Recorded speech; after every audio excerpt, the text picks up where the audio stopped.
안녕하십니까, 레필입니다. 9월 3일 두산에너빌리티 보도록 하겠습니다. 증시 먼저 보겠습니다. 코스피 0.6% 하락했고요. 코스닥은 1.1% 하락했습니다. 양증시 오늘 초반에는 상승을 좀 하다가 후반으로 갈수록 좀 밀리면서 진행이 되었고요. 외국인 투자자는 2,900억, 기관 투자자 2,400억을 매도하면서 양매도 진행이 되었습니다.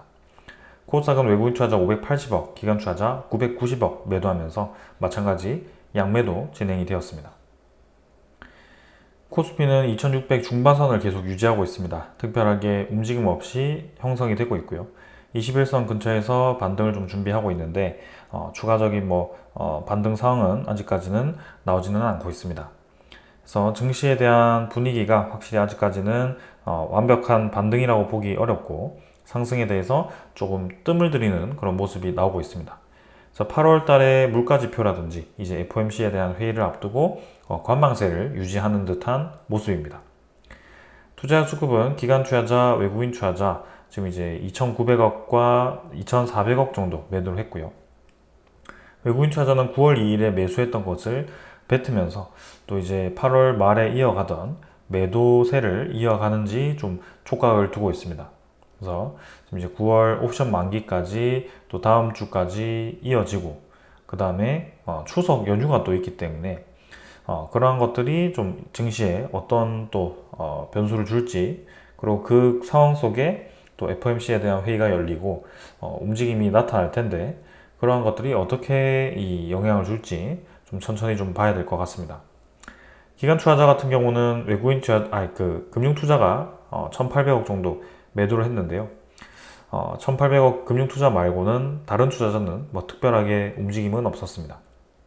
그래서 외국인 투자자, 기관 투자자 일단 양매도 진행이 되면서 오늘 증시는 하락을 하였습니다. 코스닥은 1.1% 떨어지면서 코스피보다 더 크게 하락을 했고요. 21선을 채 회복을 하지 못하고 또 이제 떨어지고 있습니다. 투자 수급은 확실히 코스피보다는 코스닥이 좀 좋지 않고요.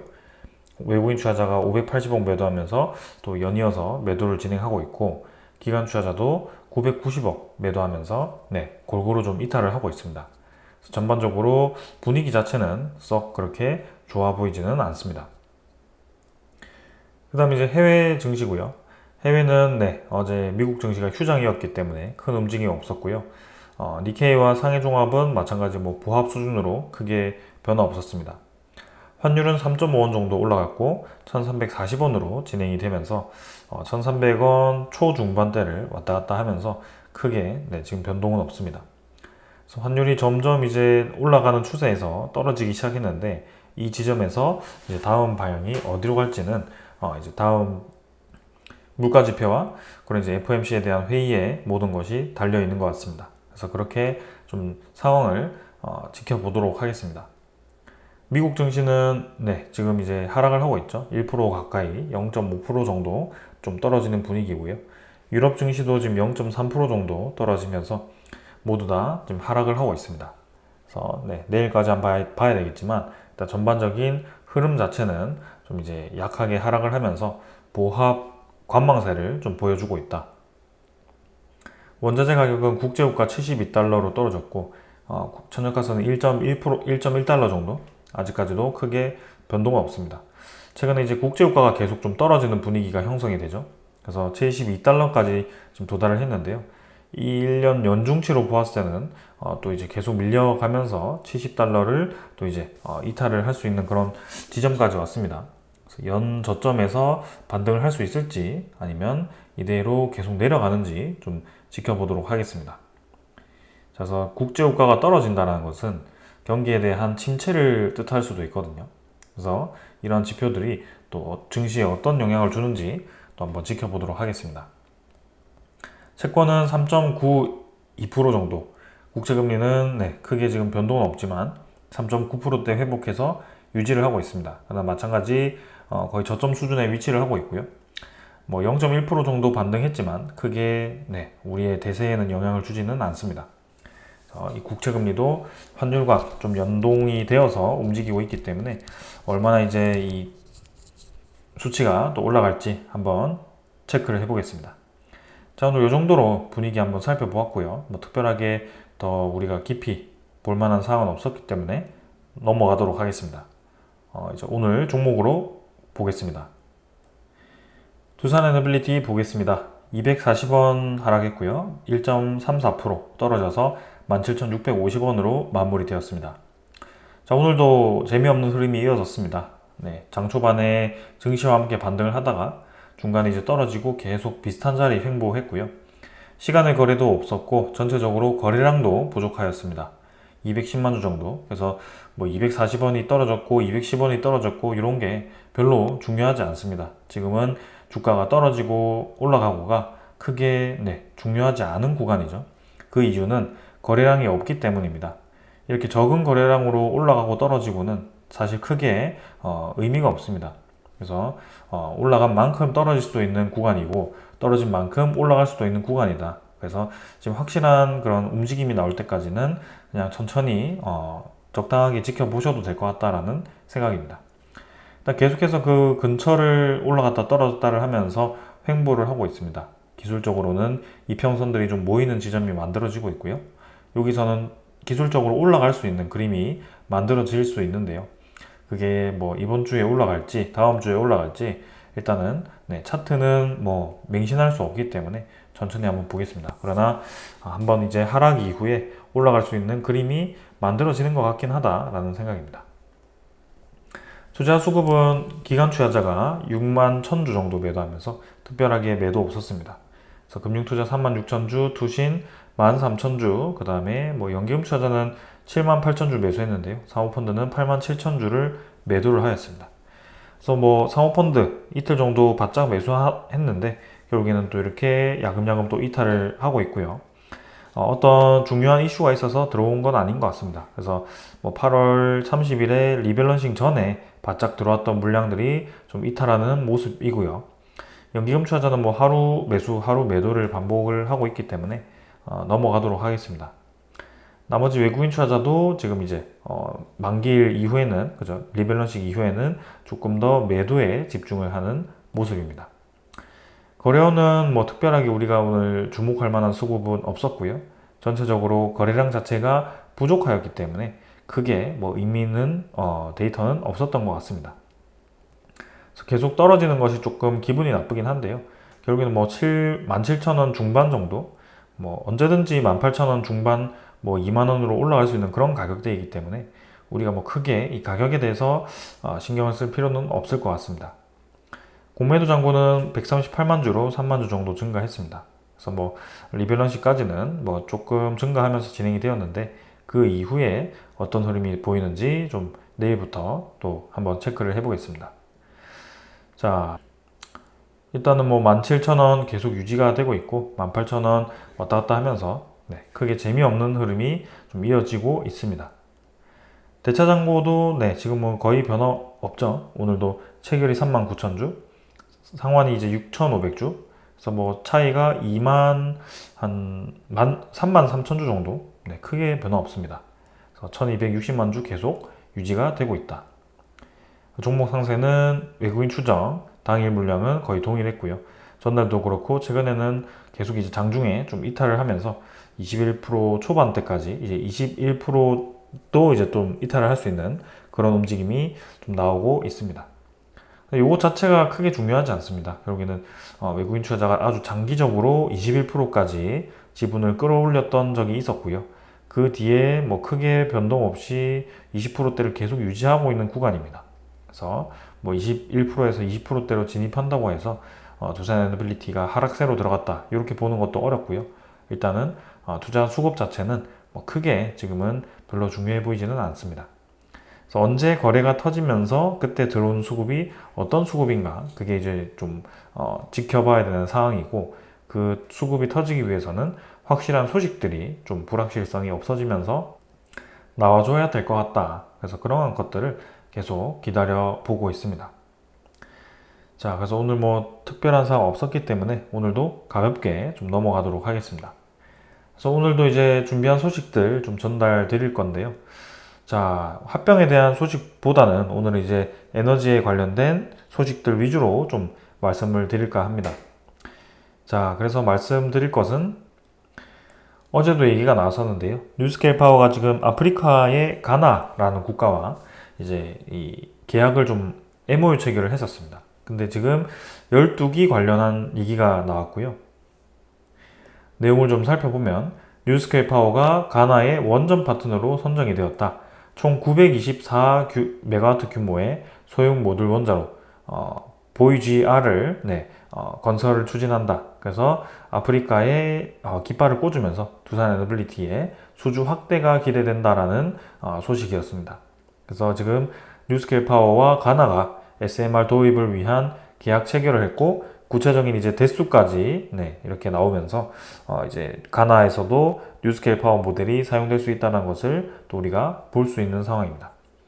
그래서 가나는 2034년까지 약 1000메가와트 규모의 원전을 추진해 왔는데 지금 뭐 프랑스, 한수원, 그 다음에 뭐 뉴스케일 파워 이런 식으로 여러 가지 국가 기업들과 좀 이렇게 접촉을 했었는데 결국엔 뉴스케일 파워와 손을 잡았다라고 합니다.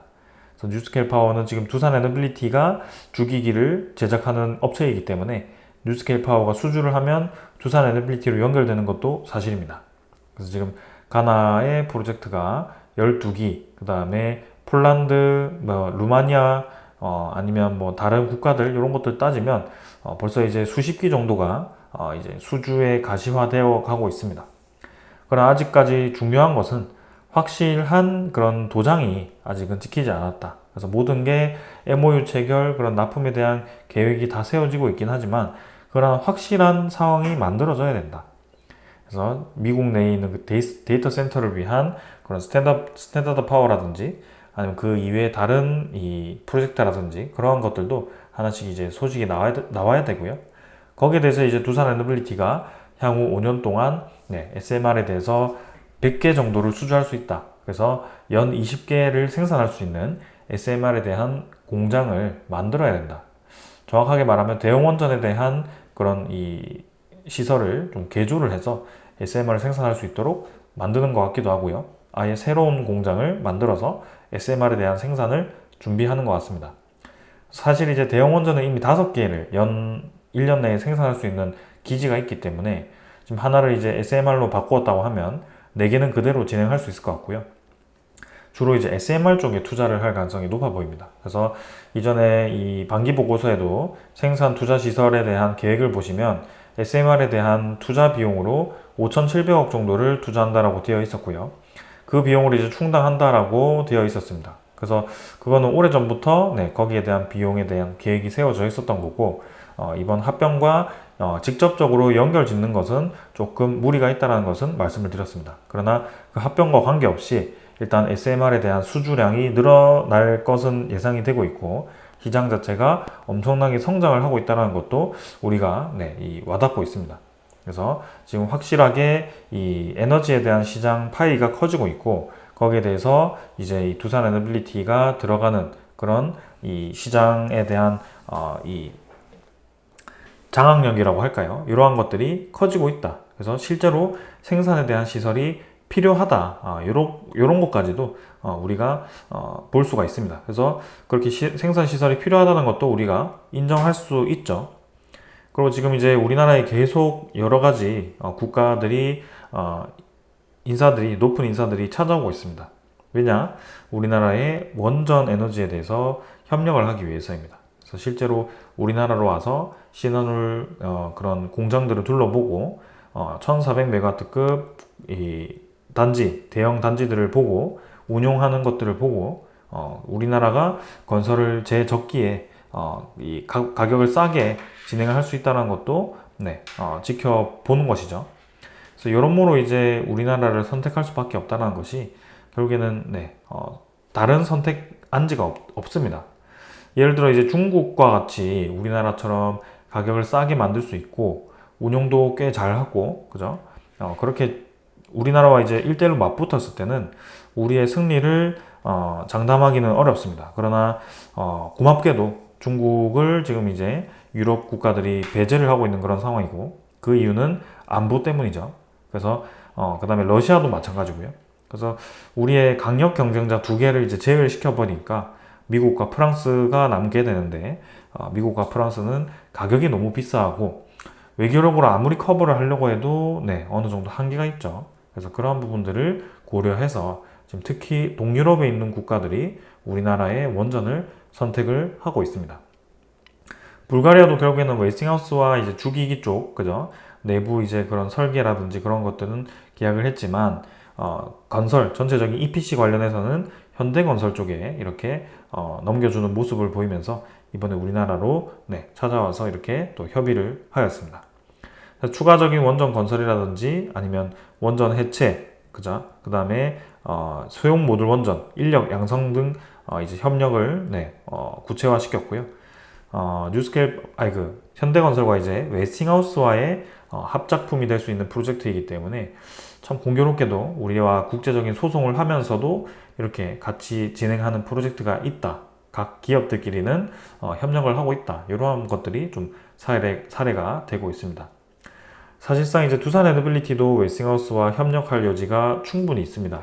한국수력원자력과 한전, 우리나라 K원전을 제외하고도 결국에는 두산 에너빌리티 자체는 그런 설계도를 받아서 AP1000을 제작한 이력이 있습니다. 그래서 웨스팅하우스가 AP1000에 대해서 이제 이 제작 의뢰를 한다라고 했을 때는 그 관련한 파트를 의뢰한다고 했을 때는 계속 나가던 업체들에게 줄 수밖에 없고요. 왜냐하면 여러 업체들의 그 도면을 뿌리거나 기술을 뿌리면 본인들의 기술이 유출될 수밖에 없습니다. 뭐 기술력이 그렇게 뛰어난지 모르겠지만 하도 오래된 기술이라서요. 그러나 그러한 부분들을 고려했을 때는 두산 에너빌리티가 이제까지 이제 스팀 터빈 쪽을 웨스팅하우스에서 좀 많이 수주를 해서 납품을 했었는데요. 이번에도 결국에는 웨스팅하우스가 스팀 터빈 쪽은 두산 에너빌리티를 선택할 가능성이 충분히 있다라고 생각을 합니다. 그래서 폴란드 원전 쪽에 지금 이제 그 주기기 쪽 두산 에너빌리티의 터빈 쪽을 또 주지 않을까라는 기대감이 있고, 원자로는 이제 누가 할지는 아직까지는 확신은 할 수가 없습니다.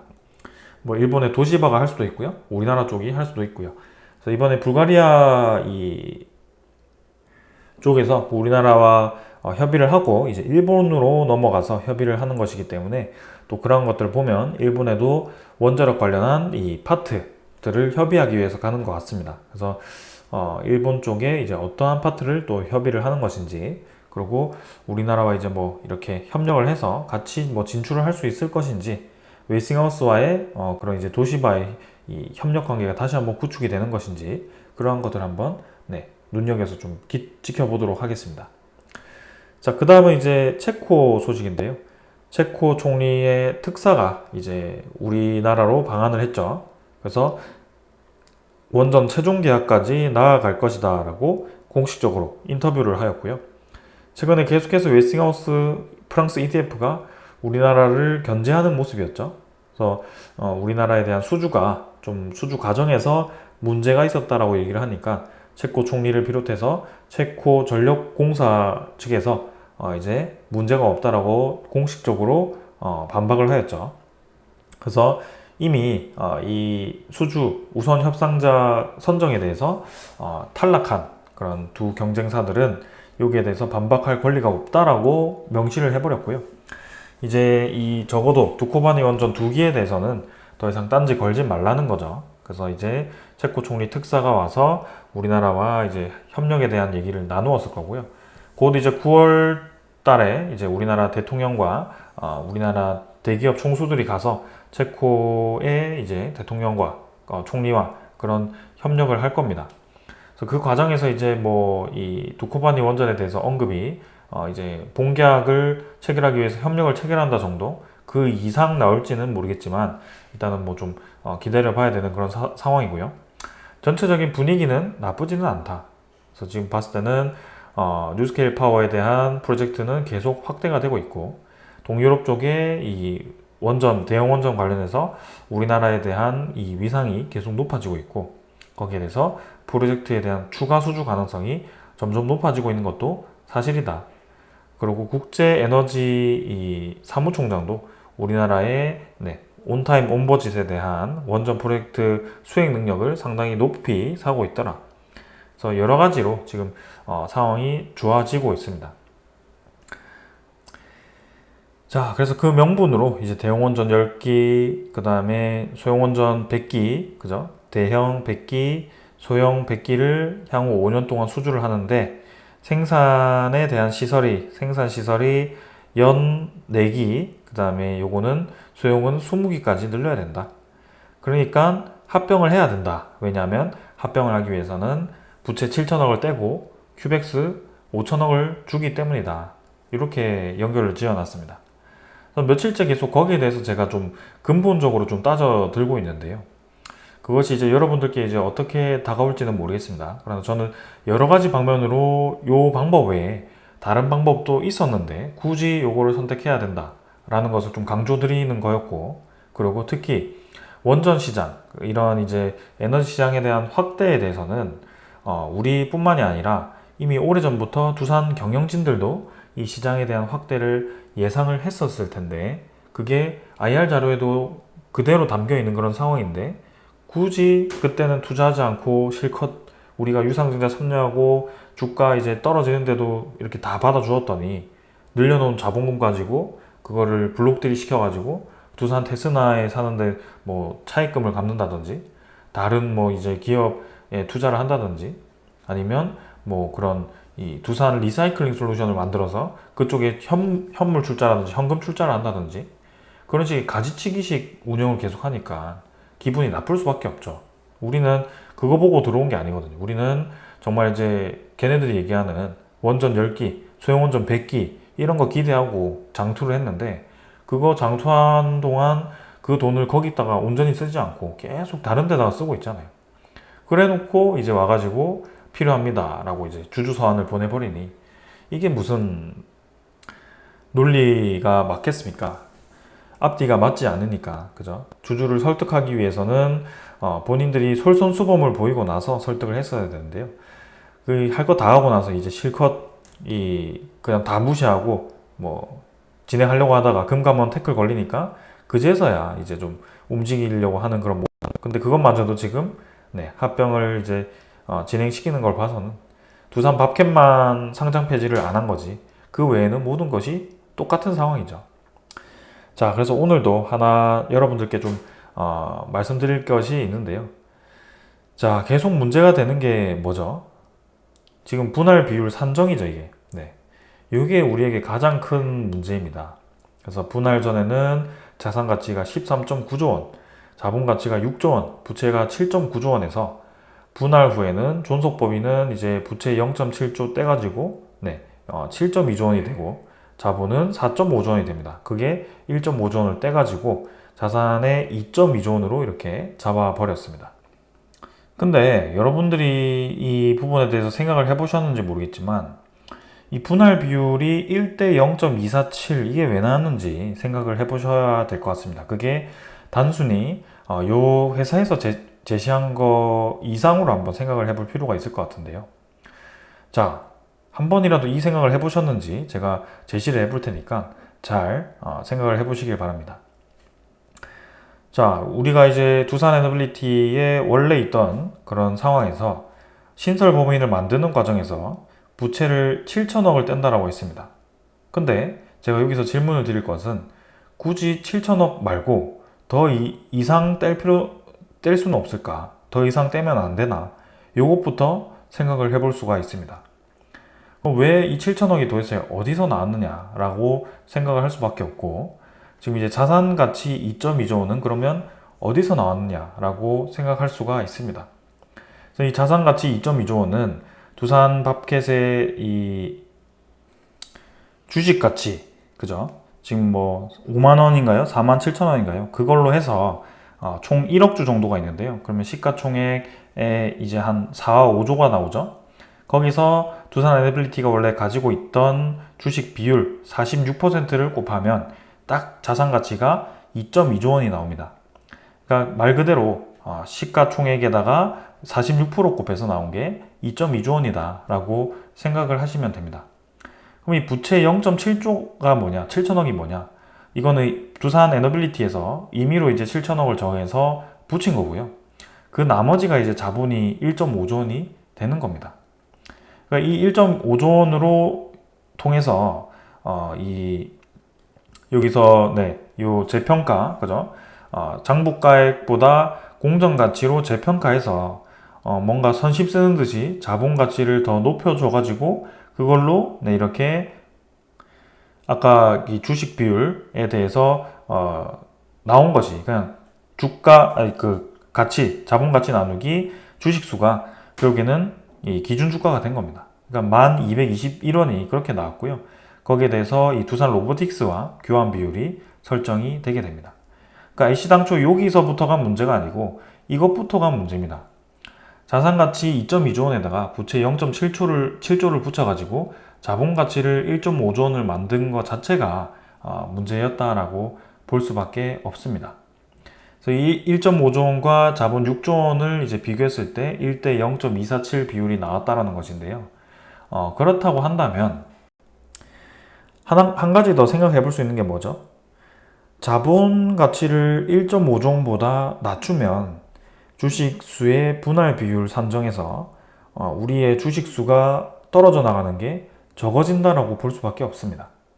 그렇게 하기 위해서는 부채를 0.7조가 아니라 예를 들어서 1조를 붙이면 자본 가치가 1.2조 원이 되고 그 1.2조 원의 자본 가치로 자본 이렇게 그 공정 가치 재평가하면 결국에는 이 주식수 시가총액 나누기 주식수 해서 뭐 기준 주가가 나오는 건 똑같겠지만 그죠? 어차피 비율대로 가니까요.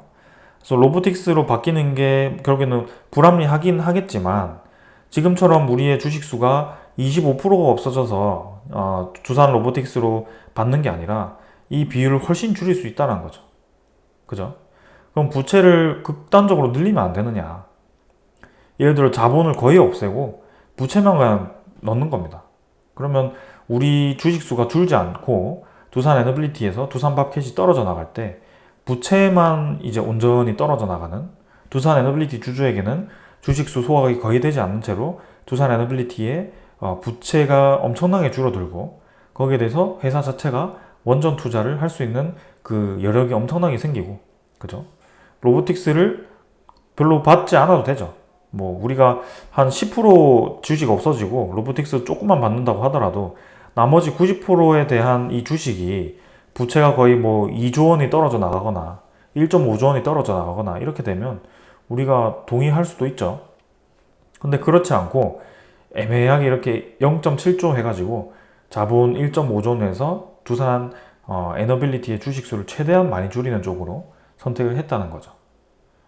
그래서 이것 자체가 결국에는 두산 로보틱스로 넘어가는 부채를 최소한으로 하면서 두산 에너빌리티의 그런 이 떨어져 나왔을 때 두산 밥켓의 가치를 줄일 수 있는 그런 방안을 찾은 게 아닌가, 적정 수준을 체크한 게 아닌가라는 생각입니다. 정말 이제 에너빌리티 주주를 위한다면 에너빌리티를 좀 키우고 싶어 했다면 부채 7천억이 아니라 1조 이상으로 부채를 붙여가지고 떨어뜨렸어야 되고요. 그러면 이 우리의 분할 비율 자체도 25%가 아니라 훨씬 줄었을 겁니다. 그래서 예를 들어가지고 자산 2.2조 원 중에 부채를 1.2조로 늘렸다고 합시다. 그럼 자본이 1조밖에 되지 않죠? 1조 나누기 6 하면 비율이 16.7% 정도밖에 되지 않습니다. 그러니까 이 주식 비율이 소각 비율이 16.7%밖에 되지 않고요. 그게 나머지 이제 우리 16.7% 정도에서 로보틱스로 좀 받는 주식수가 좀 줄어든다고 해도 이 주주들이 그렇게 화를 내겠습니까? 왜냐하면 두산 에너빌리티의 이 부채 가치가 훨씬 떨어졌는데요. 그리고 그와 동시에 큐백스로 현금을 받는다면 우리는 동의할 수 있겠죠. 근데 그게 아니잖아요.